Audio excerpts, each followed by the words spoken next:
And this is again that point, that anger point, as we know. You know, this is that Born to Win. Welcome to the exciting match brought to you by Oppo. Get your gamer mode on with them. Yep, and of course the teams get rewarded for claiming that chicken dinner.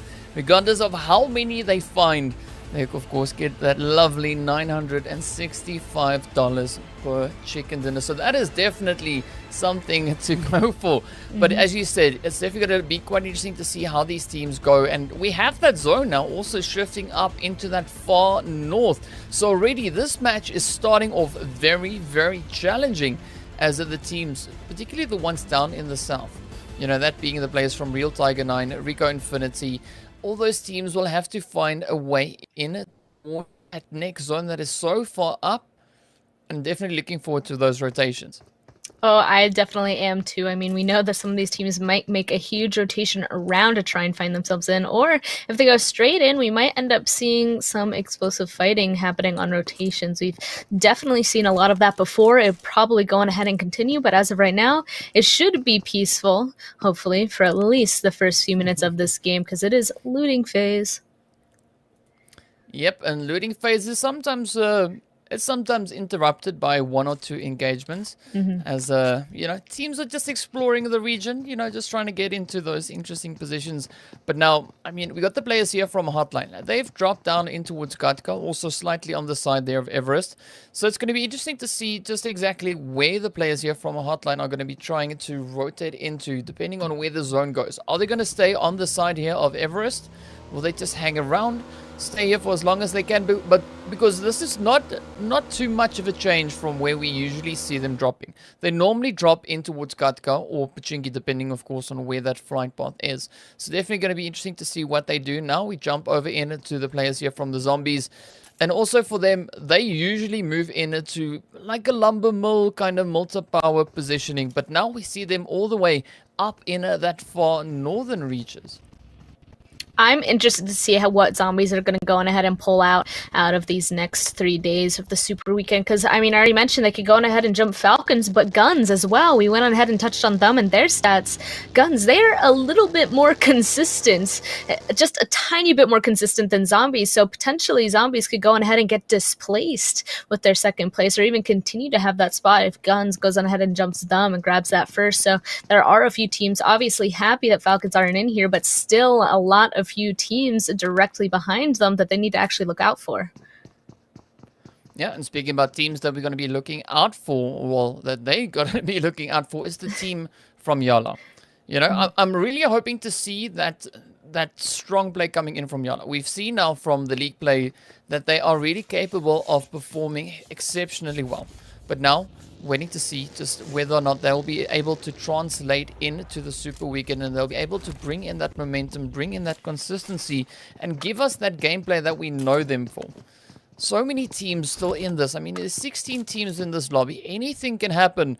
And of course, also another team we're keeping an eye on is the players here from Real Tiger 9. You can see now just making their way. And they've also slightly changed up their drop position. We normally see them pushing into more like the Western Bridge region or even Ferry Pier. But now we see them all the way over on that eastern side. So definitely with the teams coming in with a bit of a change up in drop locations. I don't know if they maybe just mixing things up for this first match just to see kind of how things are going, or whether or not that's going to be a consistent idea across the board for the games here today. They could have gone on ahead and figured, oh, we know these teams could go on ahead and contest anything because of the plane path being originally so far over on the western side. So maybe just changed up a little bit, went somewhere else, definitely went ahead and wanted to potentially get away from anybody else. So chose somewhere a little bit safer.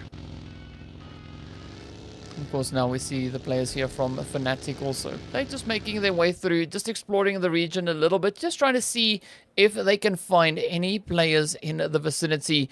And this, again, also for them, is nothing out of the ordinary. But now we see the players here from iCode just holding up in the compounds just opposite from those Georgia Ball crates. So already an interesting positioning coming in there from them, and that could be an advantageous position, but we only see one player from iCode there. We don't know where the rest of the squad is though, so I'm looking to see where they are and how they're going to try and potentially capitalize on that positioning. As we can see, it is end zone, but also then the players here from Fate, they're making their way just in and around that hospital region, just trying to see if they can maybe find an angle.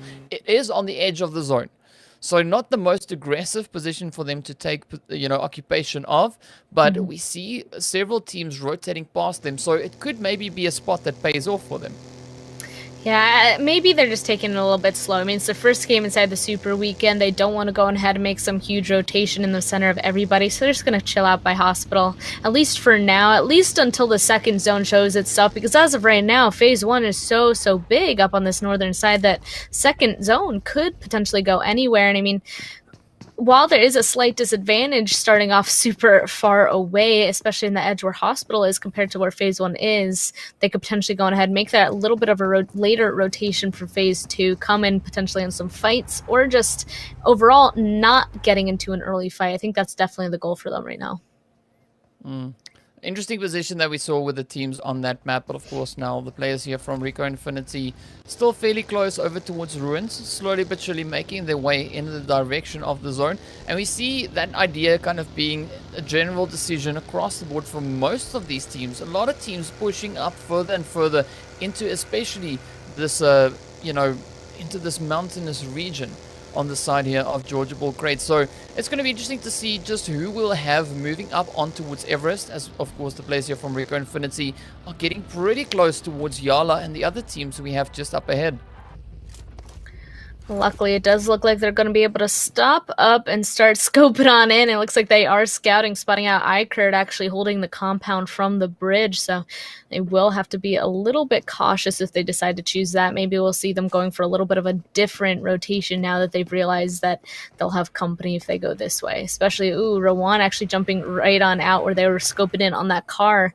It looks like maybe they're not 100% looking at that direction. Ragnar seems like he went on ahead and took a shot off, but Rico Infinity team no longer going in that direction. They're probably going for a more around spot. Yeah, it looks like they're just going to go ahead and go around, or just stay a little bit patient for now inside all these bowls. But I'm definitely going to be interested to see what iCode is going to be doing, right? So currently iCode is sitting in 10th place overall on the standings, right? So they want to be smart with their rotations. So they don't want to get caught out too early. They don't want to get sent back into the lobby just yet. They want to try and make it up into those later phases. As you can see, of course, so many teams still rotating all the way down from the south as that zone now once again shifts even further up in towards the north.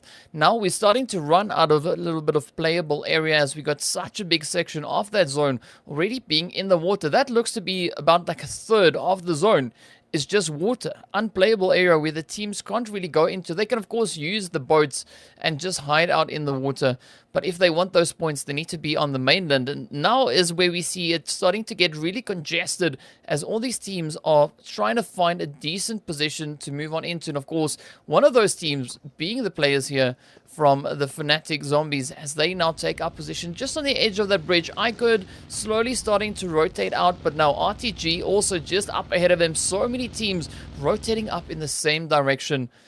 And I'm curious to see when these fights are going to start breaking out, as Yala and Snipers are also now getting pretty close together. Looks like the first shots are out. So far, not getting a knock on anybody, but I'm not surprised, actually, that there's so many teams on the southern side. I mean, since the plane was over so far to the west, so many teams ended up dropping far to the south that they all have to come in at the same time. And honestly, that waterway with only a few bridges, it just makes like a huge traffic buildup, I guess you could say. I mean, so many teams trying to come in, but of course, planes right by shooting range Yala Esports are currently in a fight with snipers. They want to protect this spot to the best of their abilities, and snipers are slowly encroaching on their territory, already tossing out a ton of util, none of them which have caught just yet, but already getting a down onto Yamaz. They have the advantage, and it looks like Amir Soker might be making some sort of rotation to capitalize off of it. But I'm really liking this play coming in from snipers. A little bit on the aggressive side, you know. There's nothing wrong with the aggression, and it's a good change up for them. Really forcing the hand of Yala. They now need to think of how are we going to best try and take this fight. Are we going to try and disengage and rotate away, or are we going to stay and take up the side here of the snipers? As the snipers are also now slowly starting to disengage, just finding a little bit of damage. Just putting those warning shots in before rotating away. But now Yala, Bandar holding this front line, patiently waiting to see what the players there from snipers are doing. But of course, Marco, he's also just moving up. And you can see they're trying to make that decision. They're trying to decide whether or not they should get aggressive onto the side of Yala, or whether they should maybe try and disengage and rotate into a little bit of a stronger position. Seems like maybe they're also just moving vehicles a little bit safer position, but also providing some cover inside that long trail that, you know, the gouge from the plane crash. Just providing themselves a little bit more, because on the side where Yala is, that's honestly, obviously better in terms of cover. They have the plane and all of the crates and such to provide them some sort of cover, while snipers, they kind of have to create their own with their own vehicles. So the two teams can go on ahead and stay here, but it's definitely not ideal. So Yala with the better position, I mean, they could go on ahead and be aggressive on the snipers, but they might as well just wait to see if they come towards them so that they have the advantage for the terrain. Of course, now we see the players here from NASA in a little bit of a pursuit there. The players there from Real Tiger 9 now just rotating up. But what was interesting for me about snipers is this is also their first Super Weekend. Their first time here. So they also, again, don't want to get overly aggressive and get sent back too early. They want to try and find as many points as they can and find those positioning as the zone now once again has moved further up in towards the north. This time adding a little bit of a western swing into it. So you can really see those rotations starting to come on in as the players here from Real Tiger 9 start rotating up. We see Suda also now starting to rotate up. So definitely a few interesting plays that are imminent now, as all these teams are getting so close together. 16 teams, all 16 teams still alive, moving into this third phase. We're close to that fourth phase, and this is going to be an absolutely chaotic zone. Just look at where these teams are positioned. And of course now Suda already starting to take aim, finding a few shots in, but now the zombies also finding those hits into the side of Real Tiger 9. Down they go. A quick easy point there for them, but of course it is only going to get tougher from this point forward. Hopefully the rest of the zombies will be able to go and meet up with the rest of their teammates. But as you can see, they're kind of being held out by an entirely different team. Cedar Esports currently in a fight with two of the zombies members. The other two zombies members in a fight with Real Tiger 9. This is not a 2-2 split you want to go on ahead and take, because this zone, there's 16 teams still alive. Not that many teams are going to make it into this next one. And of course, that also means that crashes are going to happen. There's not too much spots to be able to go and take. So RTG, snipers crashing on them. So far, it looks like RTG are the ones that have some people knocked, so this could come with a big push from snipers to go on ahead and get this position for themselves. Oh, but it looks like another one is going to go down for RTG, and that means a big push in from them inside the building. Another one getting caught out. There's just one more on the second floor. Oh, this is a really tough play for the snipers. They need those points. This is their first Super Weekend, but of course RTG, what? Coming in so aggressively, Flame knocking out El Chapo in an absolutely beautiful nade, actually causing quite a bit of damage. And if only we see snipers now rushing in, capitalizing on that play, that would be absolutely phenomenal, as Marco could be the one to bring in those points for his team. He is the only one, but now Galaxy Racer also their first Super Weekend. They coming in with a nice third party on this angle, sending those utilities up, sending those nades, but of course just keeping their distance, assessing the position before sending in too aggressively.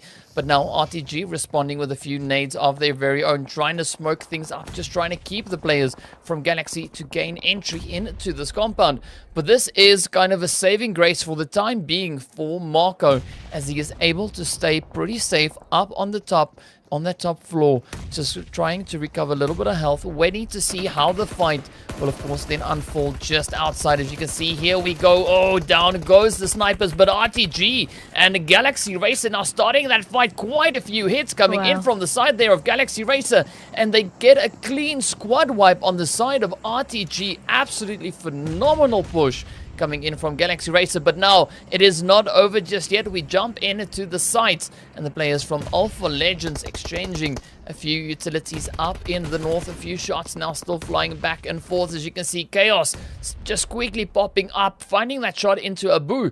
But now there's only 1 or 2 more remaining players left for the sites team. Alpha in a fairly decent position. They are still able to get to tend to their wounded players, get those numbers back up. As you can see, of course, the full squad for Alpha Legends still alive. And so far, we've seen a really strong performance coming in from them on the Super Weekend, finishing up in 4th place after the first one. So far, strong start. Now, will they be able to push on through and wrap it up on the players here from sites? As you can see, sites now back to 3 players. Looks like it might be a little bit of a reset time for them. Both the teams kind of backing up from each other on these edges so far, getting the heals through, but Alpha Legends kind of creeping a little bit closer, while Sights still going on ahead and chucking even more util in their direction. If they don't clean this up very quickly, we can see that so many other teams might be coming in their direction very shortly. Already a team directly down to their southern side. It looks like Sights is going to go on ahead and back up as well. So definitely a hard position for both of these teams being on the edge here. Also has to be super careful not to go on ahead and fall down, because if they do, there's no way for them to go on ahead and get up unless they swim very, very far over to eastern side. Oh. And it looks like they kind of ran out of some util, so they're even going to start chucking pans at each other in this situation. What a strategy. I mean, if not, why not? If you got a pan, you might as well just throw it, see if it hits anything on the way in. But this is going to be an interesting engagement, especially between Alpha and the players there from sites.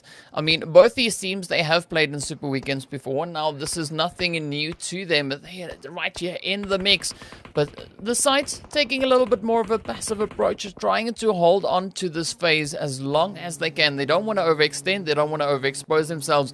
But now, as we jump on over towards the players here from Hotline, you can see we got the team from Yala just up ahead of them. So it's going to be a tricky rotation for them to find that angle in towards the zone, as there are so many teams lined up on the edge and also just a little bit further in towards the zone. As you can see, we've got Fate not too far away. We've got Rico Infinity up ahead of them. We've got the players there from Alpha also adding that extra level of complexity to it. But now Hotline trying to find those hits in towards Powerful. As you can see, Yala just up ahead, head after head, finding its way on through, but nothing too serious just yet. But here we go now. Omar rushing straight into the fight, showing the rest of the team, listen, this is the kind of aggression we need to apply to the side of Yala. But of course, those utilities now still flying in. They're trying to find those hits in towards Yala, but Yala just finding themselves behind some beautiful hard cover, managing to evade the damage for the time being and making it so difficult for the players here from a Hotline actually to find those entry points and find those hit markers into the side of them. But Powerful just sending up a beautiful grenade there, finding the head in towards Mol 2.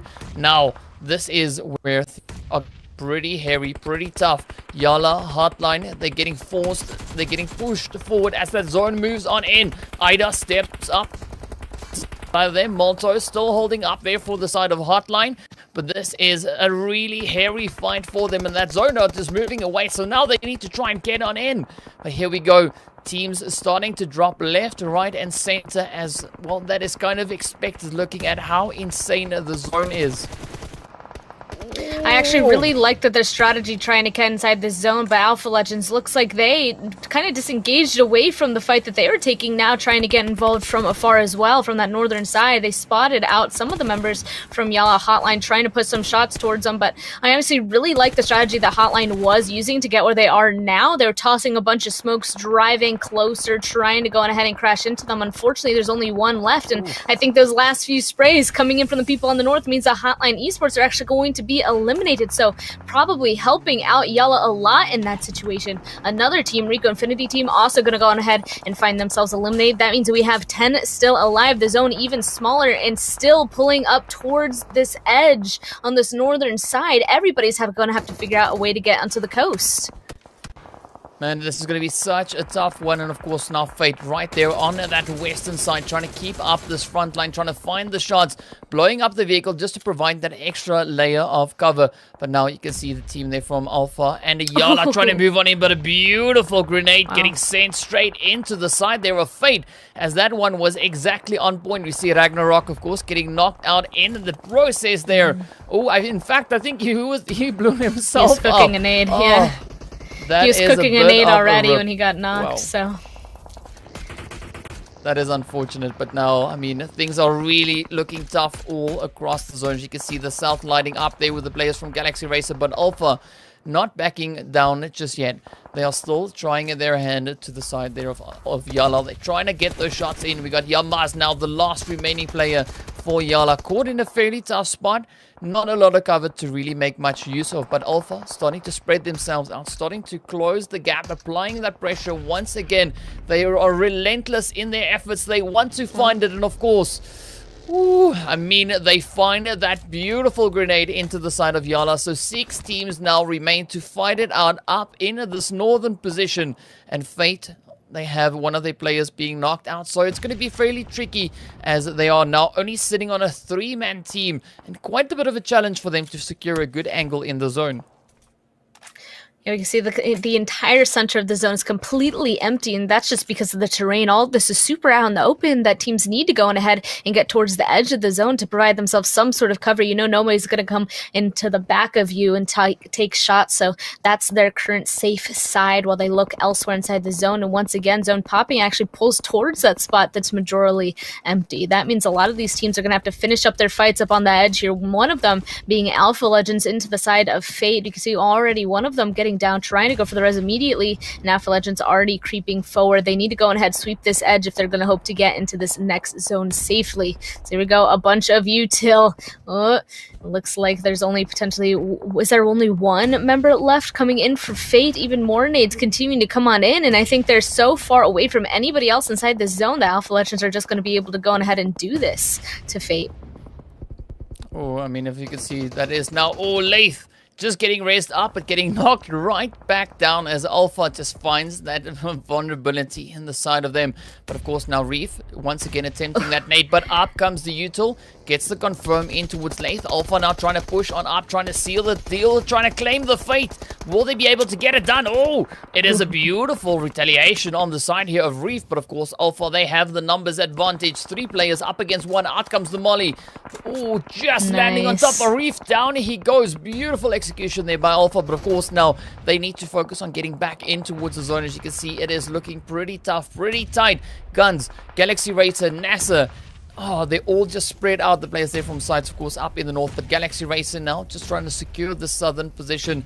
They're trying to smoke it up as much as they can, as they actually have a fairly strong angle in the zone. Also still sitting on all 4 players, and now the players there from Guns, as you can see, feeling that pressure come in as NASA Nabu starts to push on in. Then 1 man knocked for the moment. Guns are only sitting on Rauf. That is the last remaining player for them. And of course, Galaxy Racer just hanging around, just waiting to see how the zone is going to shift up next. Yeah, it looks like Guns kind of just got squashed in that situation between Galaxy Racer and Anister, so just have to prone on out and try to be quiet for the rest of this time. Hopefully everybody else will start getting in their own altercation, so you'll just be able to chill out and get a little bit higher placement, potentially pop up right at that right moment to start really getting involved. Even the people all the way up on the northern side, I'm interested to see what they're going to be able to pull off. They've been able to play on these rocks this entire time, but definitely them and Galaxy Racer, some of the best spots. Already spotting out Alpha directly beside them. You can see that they're actually getting some of those kills. Guns Esports will in fact be eliminated too, as they spot them out from the east. So they have 1 more solo off to their western side, and then otherwise the last 2 larger remaining teams up to their north and east. That's Nasser and of course Sights.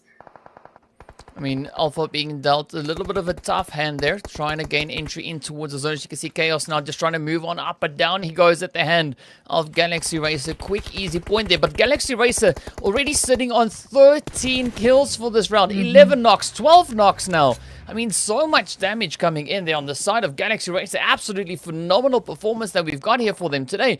And of course, then looking over towards the players here from NASA, still coming in. All 4 players still alive. So 2 full squads making it in. And of course, the the players there from site, still only sitting on 3 players, but they've held their own against these teams. They've managed to outlast and maybe potentially outmaneuver them. We'll find out, of course, in due time. But now, Galaxy, 13 kills. NASA, 8 kills. Absolutely insane figures for both these teams. A really, really strong showing in this first match. How they're going to try and play this final zone.